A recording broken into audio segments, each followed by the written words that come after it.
Hello दोस्तों, welcome back your own channel chart bank with David में। दोस्तों, आज के इस वीडियो में आपको फोर्टिस हेल्थ केयर उसका डीप टेक्निकल एनालिसिस करके बताऊंगा। साथ ही दोस्तों, आने वाले टाइम में हमें कितना टारगेट रखना चाहिए, इक्वली हमें कितना स्टॉप लॉस रखना चाहिए और क्यों रखना चाहिए, एज वेल एज कंपनी के बारे में कुछ news fact as well as health care sector के बारे में। तो आज की इस वीडियो में हम totally deep technical analysis as well as fundamental analyse करके देखने की कोशिश करेंगे। तो चलिए बात करते हैं वंस अगेन दोस्तों फोर्टिस हेल्थ केयर इंडिया की। तो देख सकते हैं इसे यूजुअली मैं डे 1 के टाइम फ्रेम में सेट करके रखता हूँ। कोई भी स्टॉक का ट्रेंड समझने के लिए हमें उसे डे 1 के टाइम फ्रेम में सेट करके रखना चाहिए, जिससे हमें एक ओवरऑल व्यू मिल जाता है। दोस्तों, बात करते हैं फोर्टिस हेल्थ केयर की। सबसे पहले दोस्तों, ट्रेंड समझने के लिए हम थोड़ा लॉन्ग हॉरिजॉन में देखते हैं स्टॉक को। प्रेजेंट जो ट्रेंड चल रहा है उसे तो देखते हैं, एज वेल एज जो पास्ट में हुआ है उसे भी देखते हैं, क्योंकि दोस्तों जो टेक्निकल एनालिसिस होता है वो अपने पास्ट के एक्शन को रिपीट करता है, हिस्ट्री को रिपीट करता है। तो यहाँ देख सकते हैं, यहाँ मैंने 2017 से सेट करके रखा है। 2017 से 2021 के बीच में 3 साल काफी होता है हमें टेक्निकल एनालिसिस देखने के लिए, समझने के लिए। तो आपको दिख रहा होगा दोस्तों, इसका जो एक डाउन ट्रेंड चालू है दोस्तों 2017 से लेकर आप देख सकते हैं यहाँ पे हमारी एक नेकलाइन क्रिएट हो रही है। यहाँ पे ऐसे आप देख सकते हैं, तो स्टॉक यहाँ से कंटिन्यूसली डाउन ट्रेंड में था, कंटिन्यूसली फेल होते ही जा रहा था।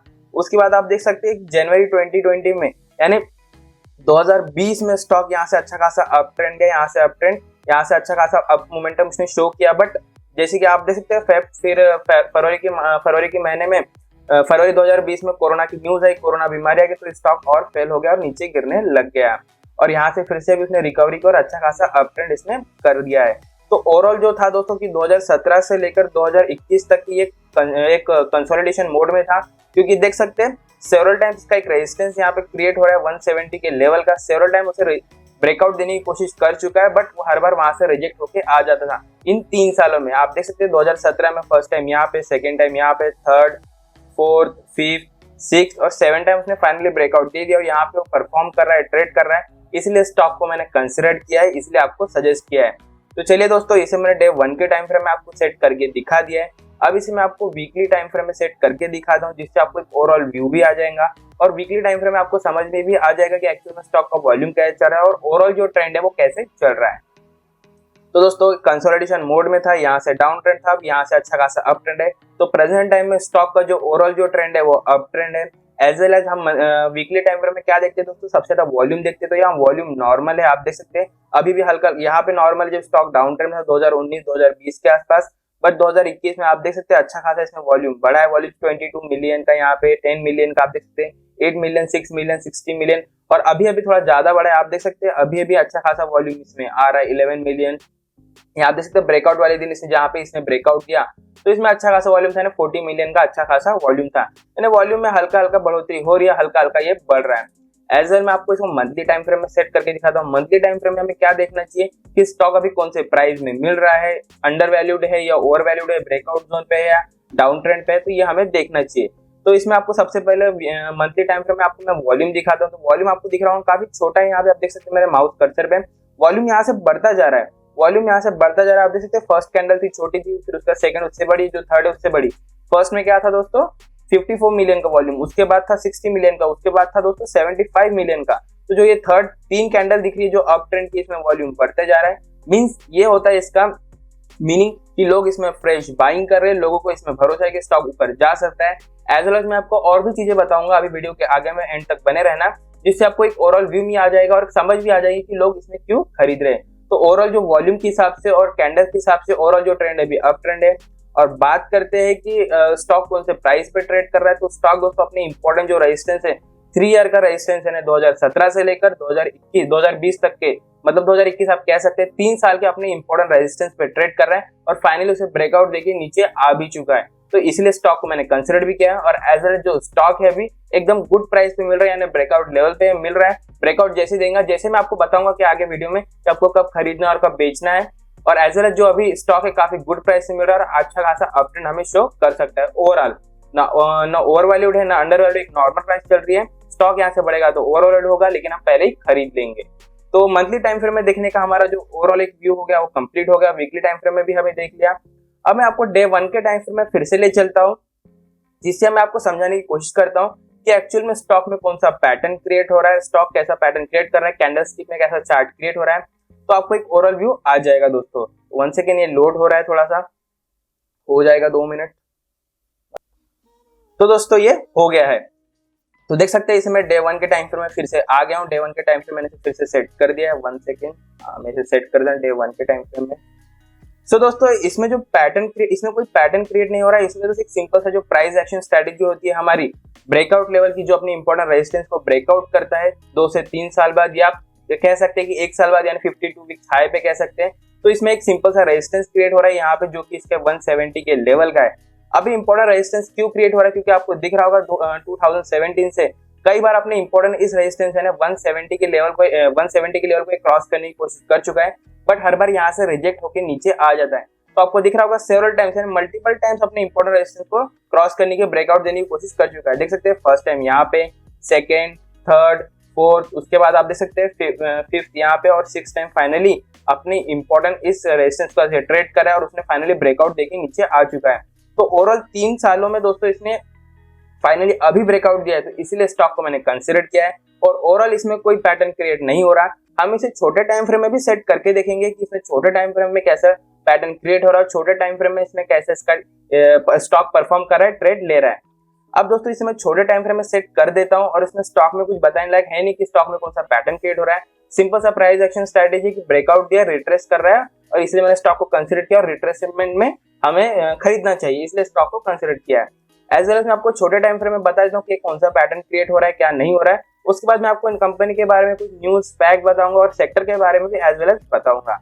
तो छोटे टाइम फ्रेम में इसे मैं 2 आवर के टाइम फ्रेम में सेट करके देखता हूँ, जिससे हमें क्लियर कट व्यू आ जाएगा। तो छोटे टाइम फ्रेम में मैंने 2 आवर के टाइम फ्रेम में से सेट कर दिया है। तो 2 आवर के टाइम फ्रेम में आपको दिख रहा होगा इसने अच्छा खासा ऐसा बिग वॉल्यूम के साथ अच्छा खासा यहाँ ब्रेकआउट दिया। आप देख सकते हैं कई सालों बाद, 3 सालों बाद उसने अच्छे खासे बिग वॉल्यूम के साथ यहाँ ब्रेकआउट दिया, और वॉल्यूम देख सकते हैं काफी अच्छा था, 9.97 एंड 10 मिलियन का वॉल्यूम था एक ही कैंडल में, जो कि काफी अच्छी बात है और काफी बड़ी बात है। देख सकते हैं उसने यहाँ से ब्रेकआउट दिया, स्टॉक नीचे आया, उसने कई बार अपनी इंपॉर्टेंट जो रेजिस्टेंस है इसे मेंटेन करने की कोशिश की, सस्टेन करने की कोशिश की, हर बार यहाँ से रिजेक्ट हो गया। देख सकते first time, second time, third, fourth, fifth, मतलब हर कैंडल में उसने मेंटेन और सस्टेन करने की कोशिश की, बट यहाँ से वो रिजेक्ट होकर फाइनल नीचे आ गया। फिर सेकेंड टाइम उसने फिर से ब्रेकआउट दिया, मतलब यहाँ से ऊपर गया, फिर से सस्टेन नहीं कर पाया, रिजेक्ट होकर आ गया, और अभी फिर से वही उसका जो 170 का लेवल है एज ए रेजिस्टेंस ऐड कर रहा है, क्योंकि आपको दिख रहा होगा फर्स्ट टाइम यहाँ पे, सेकेंड, थर्ड, मतलब यहीं पे जो रेजिस्टेंस है जो बना हुआ है अभी भी, और उसे ब्रेकआउट देने की कोशिश कर रहा है, इसलिए स्टॉक को मैंने कंसिडर किया है। एज वेल एज आपको छोटे टाइम फ्रेम में देखेंगे दोस्तों, तो यहाँ पे एक अपनी इंपॉर्टेंट नेकलाइन क्रिएट हो रही है हमारी, देख सकते हैं यहाँ पे कुछ इस टाइप की यहाँ पे हो रही है। आपको इमेजिन करना सीखना पड़ेगा, टेक्निकल लाइन सब मेरे वीडियो देखेंगे तो धीरे धीरे सीख ही जाएंगे।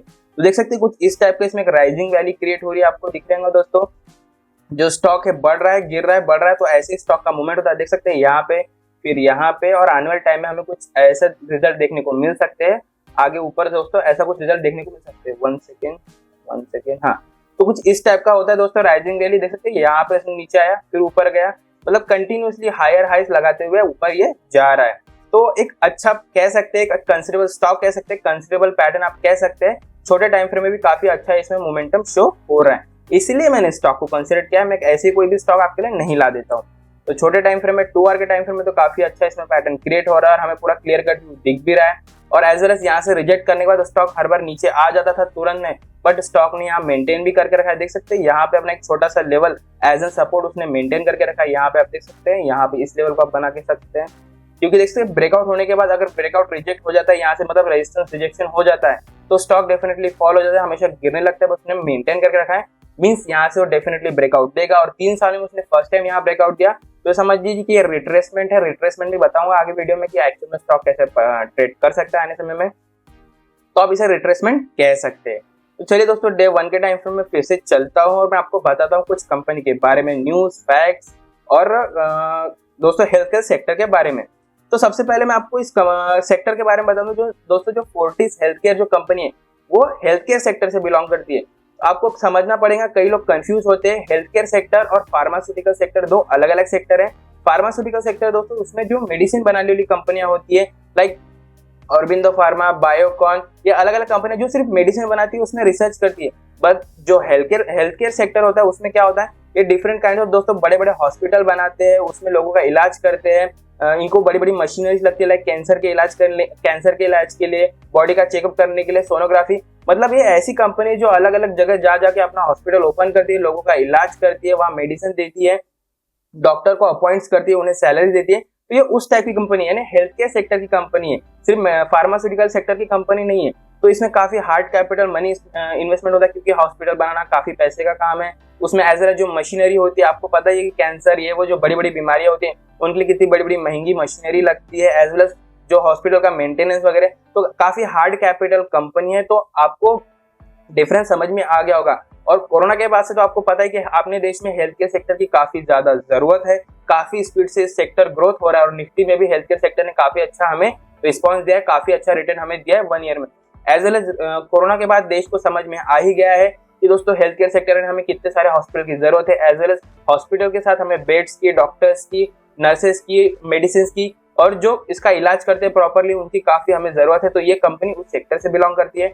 और जो फोर्टिस हेल्थ केयर एशिया की सबसे बड़ी हेल्थ केयर कंपनी है। अराउंड दोस्तों इनका जो बिजनेस है वो इंडिया, नेपाल, बांग्लादेश, दुबई ऐसे बड़ी बड़ी कंट्री, मतलब जो एशिया की एज वेल एज दुबई जैसी बड़ी बड़ी कंट्री में इनका बिजनेस है, और ये काफी स्पीड से ग्रो कर रहे हैं। एज वेल एज जो इनके दोस्तों जो हॉस्पिटल्स है, यानी बांग्लादेश, दुबई, इनकी जो देश है, इनकी जो कई सारी सिटीज है वहाँ पे इनके हॉस्पिटल है, तो वहाँ पे कंटिन्यूसली बेड्स बढ़ाते जा रहे हैं, उनकी कैपेसिटी बढ़ाते जा रहे हैं। जो इनके इलाज करने का जो दोस्तों ये है, क्या कह सकते हैं आप, कैपेसिटी, वो कंटिन्यूसली बढ़ाते जा रहे हैं। इसलिए स्टॉक को मैंने कंसिडर किया, और कोरोना के बाद इसीलिए स्टॉक ने यहाँ से ब्रेकआउट दिया है। लोगों ने काफी अच्छा इसमें इन्वेस्टमेंट कर रखा है, लोगों को पता है कि अभी ये सेक्टर काफी स्पीड से बूम होने वाला है, इसलिए स्टॉक को इसी ने कंसिडर किया, और लोगों ने यहाँ पे इसे ब्रेकआउट दिया काफी अच्छे बिग वॉल्यूम के साथ। एज वेल एज अभी मैंने कुछ न्यूज भी बताने की बात की, क्योंकि चेन्नई में दोस्तों इनके जो हॉस्पिटल्स है उस हॉस्पिटल में इन्होंने न्यू बेड्स ऐड किए। अभी जो इनके एग्जिस्टिंग हॉस्पिटल्स हैं उनमें नई नई फैसिलिटी, नए नए बेड्स ला रहे हैं, नए नए डॉक्टर्स को अपॉइंट कर रहे हैं। एज वेल एज मेडिसिन से भी दोस्तों रिसर्च एंड डेवलपमेंट भी करते हैं मेडिसिन का। तो कुछ इस टाइप की एक कंपनी, काफी अच्छी खासी कंपनी है। एज वेल एज अब मैं आपको कंपनी की कुछ प्रॉफिट और लॉस भी बता देता हूँ। तो प्रॉफिट और लॉस तो आपको समझ में आ ही गया होगा, क्योंकि दोस्तों जो लास्ट ईयर का कुछ बिजनेस हुआ ही नहीं, सिर्फ कोरोना था, और कोरोना में भी ऊपर से दोस्तों इन्हें कोई इनकी दवाई नहीं थी, कोई मेडिसिन नहीं थी, इन्हें कोई पता ही नहीं था इलाज कैसे करना है, ट्रीटमेंट कैसे करना है। तो इनका जो लास्ट ईयर का जो बिजनेस था काफी डाउन था, जो उनका लॉस है, इन्हें 50 करोड़ का लॉस हुआ था। बट आने वाले समय के लिए काफी अच्छी इसमें जो स्ट्रॉन्ग हमें ग्रोथ दिख सकती है। और कोई भी जो प्रोफेशनल इन्वेस्टर होता है, जो स्मार्ट इन्वेस्टर होता है, वो जो ग्रोथ होने वाली है उस पर ध्यान दे, ना कि जो ग्रोथ हो चुकी है। तो ये स्टॉक हमें आने वाले समय काफी अच्छे रिटर्न दे सकता है। और one of the main reason इसका ये है कि इसने अपनी इंपॉर्टेंट रेजिस्टेंस को ब्रेकआउट दिया, जो कि प्राइस एक्शन स्ट्रेटेजी को फॉलो करता है, अपने रूल को काफी अच्छे से फॉलो करता है। अगर आपने प्राइस एक्शन स्ट्रेटेजी सीख ली तो काफी अच्छी बात है। तो दोस्तों आई होप मैंने आपको सभी तो बता दिया। एज वेल जो इनके कॉम्पिटिटर्स है, लाइक दोस्तों मेट्रोपोलिस है, और भी जो बड़ी बड़ी कंपनी है, डॉक्टर लाल पैथोलॉजी, उनके जो शेयर है वो 2,500 रुपए तक पहुंच चुके हैं। तो स्टॉक भी काफी ग्रो अप करने वाला है। और as well as one of the most reason की स्टॉक अपने न्यूज में क्यों आया, क्योंकि इनने जो इनका पर जो डेथ है, जो कर्जा था, वो भी इन्होंने रिड्यूस किया है। तो ओवरऑल एक अच्छा खासा हमें पैकेज दिख रहा है आने वाले टाइम के लिए, तो काफी अच्छा हमें इसमें रिटर्न देखने को मिल सकता है। तो दोस्तों अब सीधा टाइम को वेस्ट नहीं करते, मैं आपको बताता हूँ कि आने वाले समय में कितना टारगेट एज वेल एज कितना स्टॉप लॉस रखना चाहिए, क्यों रखना चाहिए। लेकिन दोस्तों उसके पहले मेरी 2 बात आप सुन लीजिए कि आप दोस्तों पेशेंस आपको रखना जरूरी है। और डायरेक्ट मैं अभी स्टॉप लॉस और टारगेट बताऊंगा तो तुरंत आपको मतलब वीडियो को बंद नहीं कर देना है। उसके बाद मैं ये भी बताऊंगा कि आपको कब एंटर करना है, तो वो भी ध्यान से सुन लीजिए। अदरवाइज दोस्तों मैं बता देता हूँ और स्टॉक नीचे गिरने लगता है तो आप पैनिक होकर मुझे कमेंट्स में बोलने लगते हैं। दोस्तों कब एंटर करना है वो भी मैं बताऊंगा। और क्यूरियसली दोस्तों ये भी सुन ले कि ये जो स्टॉक है वो स्विंग ट्रेडिंग ले, और आने वाले टाइम में अभी मार्केट अभी क्रैश हो रहा है दोस्तों, मींस मार्केट में करेक्शन है, मार्केट काफी ओवर वैल्यूड है। अगर आप गलती से इसमें एंटर कर भी लेते हैं मेरे लेवल्स बताए हुए और हल्का सा स्टॉक गिरने भी लगता है, तो आपको पैनिक नहीं होना है। जो भी स्टॉक मैं रिकमेंड करता हूँ ये स्विंग ट्रेडिंग के लिए होता है दोस्तों। मेरे कम से कम 7 से 8 हफ्तों के लिए, राउंड फिगर में 3 महीनों के लिए आप कह सकते हैं। और एक रिक्वेस्ट है दोस्तों कि इस वीडियो को प्लीज 50 लाइक का जो हमारा टारगेट है वो कंप्लीट कर देना। तो दोस्तों बात करते हैं कि आने वाले समय में हमें कितना प्रॉफिट और कितना लॉस, मतलब स्टॉप लॉस रखना चाहिए स्टॉक में। तो दोस्तों 1 सेकेंड मुझे इसे सेट करने का मौका दीजिए। यहाँ मैंने इसे कर दिया सेट। इसमें जो हमारे टारगेट रहेंगे दोस्तों वो रहेंगे 2 टारगेट रहेंगे, और जो हमारा स्टॉप लॉस रहेगा वो एक ही रहेगा, स्ट्रांग रहेगा, और स्ट्रांगली हम उसे होल्ड भी करेंगे दोस्तों। तो ये हमने कर दिया सेट।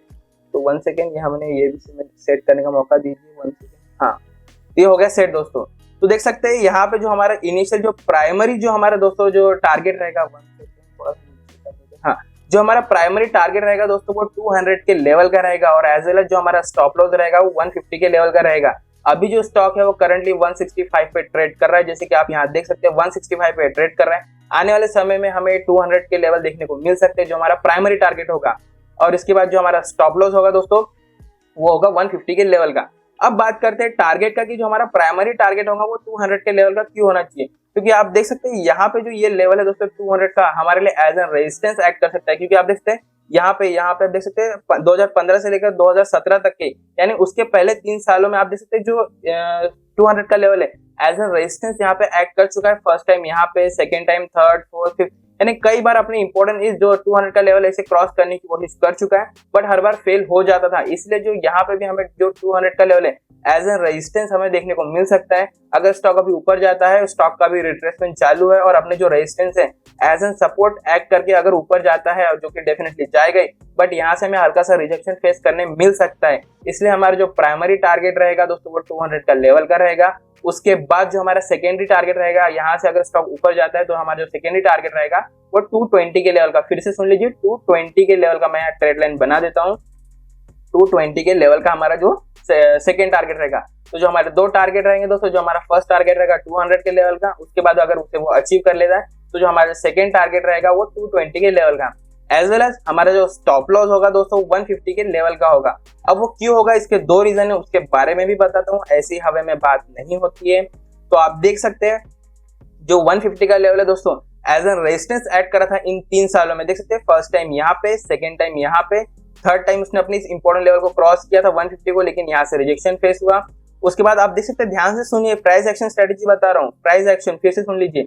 देख सकते हैं जैसे उसने अपनी इंपॉर्टेंट इस रेजिस्टेंस को यहाँ से क्रॉस किया था 150 के, तो उसने यहाँ से अच्छा खासा अप ट्रेंड शो किया था। और जब स्टॉक नीचे गिर रहा था दोस्तों, तो जो 150 का लेवल था एज एन रेजिस्टेंस था, वो एज एन सपोर्ट यहाँ पे एक्ट कर रहा था। तो दोस्तों जो रेजिस्टेंस होता है वो सपोर्ट बन जाता है। इसीलिए अगर स्टॉक अगर यहाँ से नीचे गिरने भी लगता है तो दोस्तों वो जो 150 का जो लेवल है एज ए रेजिस्टेंस एक्ट कर रहा था, अब वो एज एन सपोर्ट एक्ट करेगा। यही प्राइस एक्शन स्ट्रेटेजी है। तो आप आपको समझ में आ ही गया होगा कि एक्चुअल में 150 का लेवल हमारा स्टॉप लॉस क्यों है। और दोस्तों इसके लिए मैं आपको एक 2 आवर के टाइम फ्रेम में और एक बार सेट करके दिखा दूंगा कि छोटे टाइम फ्रेम में दोस्तों आपको एक क्लियर कट व्यू भी मिल जाएगा। तो देख सकते हैं यहाँ पे छोटे टाइम फ्रेम में आपको और दिखाता हूँ। छोटे टाइम दोस्तों 1 आवर के टाइम फ्रेम में और लगा के दिखाता हूँ। 1 आवर या 30 मिनट आप कह सकते हैं। 30 मिनट के टाइम फ्रेम में आपको लगा के दिखाता हूँ, जिससे आपको और एक बार क्लियर कट व्यू आ जाएगा। तो आप देख सकते हैं दोस्तों, 1 सेकेंड, सॉरी दोस्तों, हाँ, तो देख सकते हैं यहाँ पे जो स्टॉक है दोस्तों वो 21 दिसंबर से लेकर, फिर से सुनिए, 21 दिसंबर से लेकर देख सकते हैं स्टॉक अभी नीचे था, यहाँ से नीचे आएगा। आप देखते हैं, हाँ, स्टॉक इसके पहले 150 के लेवल के नीचे ट्रेड कर रहा था। तो दोस्तों आप देख सकते हैं इसमें यहाँ पे 1 सेकेंड यहाँ इस 14 दिसंबर से लेकर दोस्तों, 14 दिसंबर से लेकर कौन से दिसंबर, 8 जैन तक के दोस्तों जो 150 का लेवल है एज एन उसने सपोर्ट की तरह ऐड किया था। क्योंकि देख सकते हैं इसने कई बार सेवरल टाइम अपने इस इंपॉर्टेंट लेवल 150 के लेवल को क्रॉस करने की कोशिश की नीचे दोस्तों, तब उसने क्रॉस नहीं किया। यहाँ से अप ट्रेंड उसने ब्रेकआउट दिया और अच्छा खासा अप मोमेंटम शो किया। एज वेल एज मैंने आपको एक वन ऑफ द रीजन बताई है कि अगर स्टॉक नीचे गिरना होता तब तक गिर जाता, बट वो यहीं पे उसने यहीं पे जो इसका इनिशियल है 162 का टारगेट यानी सपोर्ट बना के ये मेंटेन करा हुआ है और उसी को सपोर्ट बना के अच्छा खासा अप ट्रेंड शो करने की कोशिश कर रहा है। टू बी सेफर साइड हमने 150 का लेवल रखा है, बट इसका जो इनिशियल देख सकते हैं यहाँ से ब्रेकआउट देने के बाद, यहाँ से गिरने के बाद 162 फर्स्ट टाइम, यहाँ पे second time, third, fourth, fifth, अपने इस इंपॉर्टेंट लेवल को उसने मेंटेन रखा हुआ है। इसलिए टू बी सेफर साइड हमने 150 का जो लेवल है एज एन सपोर्ट हमने लिया हुआ है, एज एन स्टॉप लॉस हमने रखा हुआ है। तो ऐसी कोई बात नहीं करता मैं, वो पूरे प्राइस एक्शन स्ट्रेटेजी के हिसाब से बताता हूँ कि स्टॉक कैसा परफॉर्म कर सकता है, हमारा स्टॉप लॉस और टारगेट क्या होना चाहिए, तो पूरा रीजन के साथ बताता हूँ दोस्तों। मैं ऐसे हवा में बात नहीं करता। 1 सेकेंड फिर से सेट कर देता हूँ आपके लिए। तो दोस्तों मैंने आपको बता ही दिया है। अब मैं ये भी बता देता हूँ कि आप फिर से सुन लीजिए कि आपको अगर स्टॉक में अगर अच्छा खासा अप मोमेंटम शो करने मिलता है, अगर दिखता है, तो आपको कब स्टॉक में ट्रेड लेना चाहिए। तो स्टॉक में ट्रेड आपको दोस्तों जब स्टॉक अपने 185 के लेवल को क्रॉस कर लेगा, फिर से सुन लीजिए, 185 के लेवल को क्रॉस कर लेगा और क्लोजिंग 185 या 180 के ऊपर देगा। फिर से सुन लीजिए, लेवल 185 के लेवल को क्रॉस कर लेगा और क्लोजिंग 180 के ऊपर देगा, तब दोस्तों आपको स्टॉक में एंटर करना है। अदरवाइज आपको इसे अवॉइड करना है, अपने वॉच लिस्ट में ऐड करके रखना है। 180 के ऊपर 185 के ऊपर एंटर करना है, या फिर अगर 180 के ऊपर एक क्लोजिंग तब आपको एंटर करना है। अदरवाइज आप अपनी से वॉच लिस्ट में ऐड करके रख लीजिए, कभी ना कभी आपको अच्छे रिटर्न इसमें देखने को मिलेंगे। तो दोस्तों आई होप आज का वीडियो आपको अच्छा लगा होगा। मैंने आपको पूरी तरीके से समझाने की कोशिश की कि प्राइस एक्शन स्ट्रेटजी क्या होती है और भी हमें क्या देखना चाहिए, कितने टाइम फ्रेम में, क्या स्टॉप लॉस क्यों रखना चाहिए, कैसे रखना चाहिए।